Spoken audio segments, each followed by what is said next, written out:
Okay, my outstanding friends, once again, a Roger ramble. I'm just going to sort of throw this all out at you and see what you think about it. And then I will answer questions, probably tomorrow, about the things that, I maybe won't make clear. But I'm going to show you, these are all feet. That's a foot, this is a foot, that's a foot, a different one. This one here is the same one as this one here. But you see how this one has just a round front, totally round. I call these no toes. The toes are built in. These have sort of toes. They're here, but you don't really see them the way you see the toes in our feet. They're sort of covered. Now, this is just totally rounded front. I have several other styles of feet too. Now, instead of having bones inside of them, some of them have these springs. You see this heel in the back? Well, I'm going to be showing this in great detail. There's the heel, there's the strap coming up to where the bone would be coming down. Here it is right here. There's your heel, there's the strap that comes up, and it would have attached to the bone. Of course, the bone's gone. That's the strap attached to the bone, which is gone. So we are going to be looking at this stuff in great detail. And it's not hard to see if you just open your mind and look at it.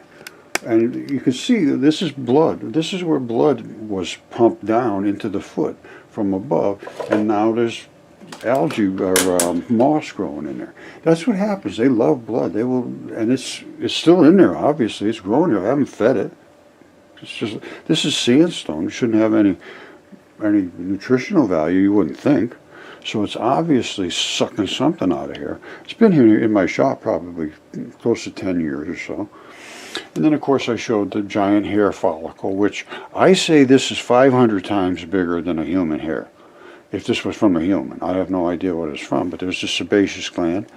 There's the erector pili muscle that makes your hair go up on end like that, so you can get scared. And there's the vein and the artery in the bottom, and it's a flat-sided, curly-haired person, or whatever it was. All I'm doing is looking at the anatomy. I go for anatomy. That's a bone. It's not a stone. It was a bone. I guess it is a stone. Now, that right there is the only bit of bone that's left. I don't know if you can even see that little white spot. I look at this stuff very, very carefully in a microscope, so I don't miss a whole lot. And there is a whole lot to see. I mean, Caesar, he's seen almost everything now. And, I have the right equipment to see these things, and I'm motivated.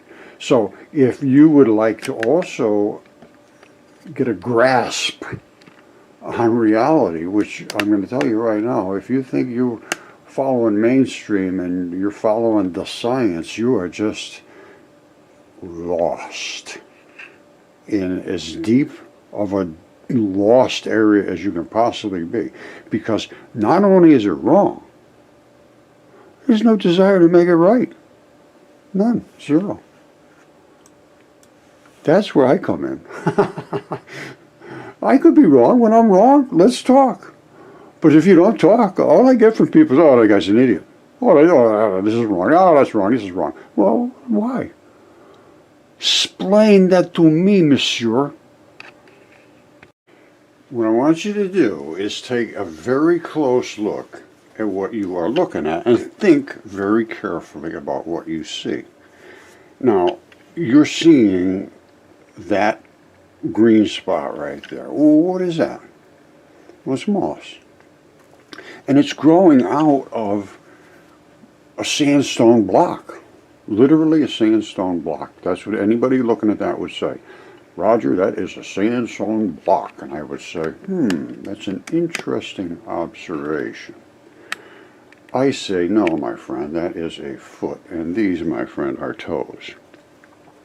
This is the process of mud fossilization, and this died in the Great Flood, as they all did, with a completely flat spot, just like that. Now, the reason this is growing grass, moss out of here is that's what there's still red blood in that thing. And that's what the thing is living on. It's been sitting here in my shop for 10 years. It's just bone moss out there. It doesn't need much light. And this is the structure of the toes and so forth. We're going to look at this in a microscope, but you're going to see how flesh can literally turn to sandstone. No problem at all. It's the conditions that the rock itself finds itself in that determines what is going to be the outcome. That's just flesh. It's a rock, but it's as close to being raw meat as you can get. That's it right there. Now, what is this? I showed this the other day. This is a hair follicle. That's a hair follicle, and I'm not kidding you. That's the erector pili muscle. It goes right up like that to flesh. That'll make your hair go up and down. That's the hair right there. And this is from a red-haired person or a person with curly hair because it has a flat spot. I'm not kidding you. I did the research on it. No question whatsoever what this is. And I did the calculations. This would equate to approximately a person, if this was a human hair, the ball of a human hair, this would relate to a person that was approximately 3,000 feet tall. That's over half a mile. That's, full grown. And that's the hair at the end. I showed this. This blew me away because I put it up and I said, Jesus, got a funny flat spot in there and I can't figure out why. And everybody, well, not everybody, but I had a whole batch of people say, yeah, my hair is curly and it's got a flat spot. So, of course, I started looking, sure enough. Every single anatomical detail is absolutely unbelievable. That's the pili, whoops, where is it? That's the pili muscle right there. And it reaches up. That's why your hair could stand up on end. Anyway, let's get into this. We got to really start to understand what we're dealing with here. Let me step back and try to explain how I'm going to deal with trying to spread this information. Because every time I post something, I get, oh, this guy's crazy, blah, blah, blah. Well, I go through the comments, so I think maybe that's the way to do it. Just go put it up, and here's what I'm saying. And then I go through the comments and say, oh, this guy said this guy said that, and I'll address each one of them. If they have any validity to them. The thing I'd like to just ask is that you stay with material evidence, that's all. Sebaceous gland. It's exactly on the opposite side of the erector pili muscle. Isn't that something? That's just amazing. And the inside is where the hair wraps down around, it comes back up and goes up and grows out through your skin. Absolutely stunning. Okay, this was going to be about Devil's Tower, but I think I'll just give a very brief introduction to Devil's Tower. But this was all about this root ball right there, that hair ball. You see that? That's the pili erector muscle. It goes right there. And it goes right up to the skin, and that makes your hair be able to do this, stand up on end. Now, this is the muscle attachment right there. On the other side of this is this sebaceous gland. And it's right on the root ball. They show it way up here. It's actually way down here.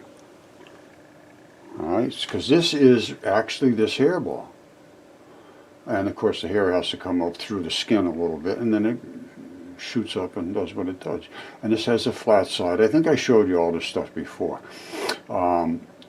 And it's got the vein and the artery right here. Right there. Same place. Everything's right. There's nothing that's wrong here. So this shows you that this one here, I've calculated it out to be about 500 times. What do I got here? I'm looking at 500 times our size. If that's about right, and if this was a 6-foot person in our terms, that would mean it'd be 3,000 feet tall. That's over a half a mile. Now, Devil's Tower is even bigger than that. Devil's Tower, I'm going with 1,000 times our size, which is about 6,000 feet tall. So we're going to be getting into that, but this just sets you up to know these things are not just rocks laying around doing nothing. These are body parts. And they all, the ones that I have here, virtually every one of them, was from the Great Flood. They all are flat on one side, and even my goose Caesar here. Here's his feathers, and he died, and it's a process called nucleophilic substitution in certain types of hot, and that's the key, hot, salty waters. And then it rinsed itself with clean waters, and then it just dried out and turned into stones. And the boiling process, and it really was almost boiling, and it might have actually been boiling. Velikovsky said that we were almost hit by Venus, and the intense radiation and the impact into our atmosphere basically combusted everything on Earth and just almost killed everything on Earth. And they all ended up flat because in a flood, they died and just turned into stone. And a lot of the organs and all that stuff, like, hold on.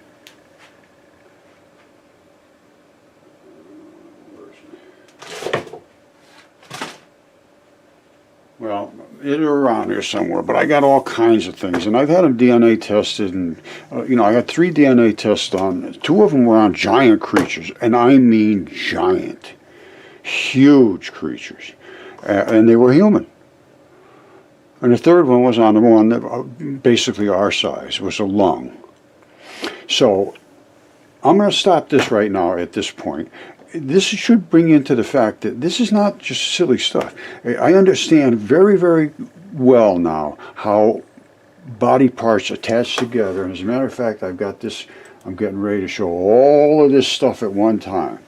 About Devil's Tower, about tendons. This is what tendons are. This is what we're looking at Devil's Tower.